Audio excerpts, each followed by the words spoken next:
Next आपके पास है alternative pathway. अब अल्टरनेटिव पाथवे क्या है? This pathway does not require any recognition molecule for the activation.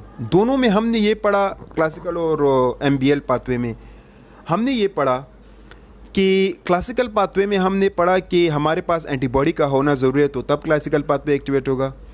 जबकि लेक्टिन या एमबीएल पाथवे में हमने ये पढ़ा कि ये तब एक्टिवेट होगा जब कार्बोहाइड्रेट्स होगा, जबकि इसमें ऐसी कोई बात नहीं होगी। माइक्रोब जैसे ही आएगा तो तब ये भी एक्टिवेट होगा। ये किसी तरीके से भी एक्टिवेट हो सकता है। मतलब ये हुआ कि इसको ना एंटीबॉडी की ज़रूरत पड़ती है, ना ही कार्बोहाइड्रेट्स की ज़रूरत पड़ती है। Require continuous covalent binding C3 pathogen surface. इसके लिए सिर्फ एक ही प्रोटीन की ज़रूरत पड़ती है कॉम्प्लीमेंट के, जिसको हम कहते हैं C3 प्रोटीन। C3 प्रोटीन ज़्यादा अमाउंट में आपके पास ब्लड में सर्कुलेट करते हैं, मगर इनएक्टिव फॉर्म में होते हैं। जब ये C3 प्रोटीन यहाँ पर लिखा है कि जब ये C3 प्रोटीन आपके पास वाटर मॉलिक्यूल, ये देखो C3H2O वाटर मॉलिक्यूल के साथ बाइंड हो जाते हैं, तो इसमें कन्फर्मेशनल चेंजेस आ जाते हैं, जिसकी वजह से ये अब आपके पास C3 प्रोटीन है। तो वाटर के बाइंडिंग की वजह से ये C3 प्रोटीन आपके पास मज़ीद इनलार्ज हो जाता है। ठीक है, ये देखो, ये आप देख सकते हैं। फिर ये जो C3H2O ये फिर आपके पास फैक्टर बी के साथ बाइंड हो जाते हैं। यहाँ पर फैक्टर बी अब आपके पास बाइंड होगा। नेक्स्ट आपके पास क्या होता है? जब ये इसके साथ बाइंड हो जाता है, ये आप देख सकते हैं, फिर फैक्टर डी आकर इसके साथ बाइंड हो जाती है। ये फैक्टर डी है मिसाल के तौर पर।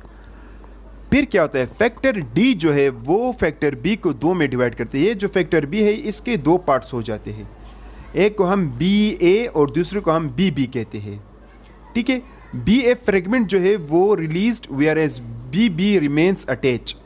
बी ए मिसाल ये बी ए, तो ये रिलीज्ड आउट हो जाता है, जबकि बी बी पोर्शन जो है वो इसके साथ तब भी बैंड होता है।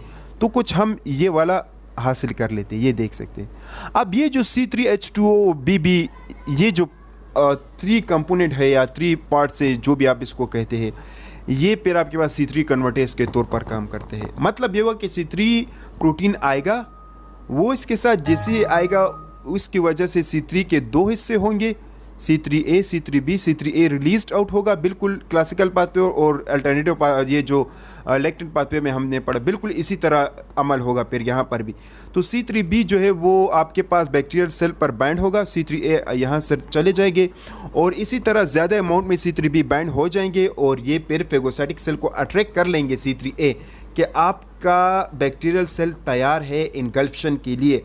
अब आप इस बैक्टीरियल सेल को इनगल्फ कर सकते हैं। तो कुछ यूँ अमल होगा फिर।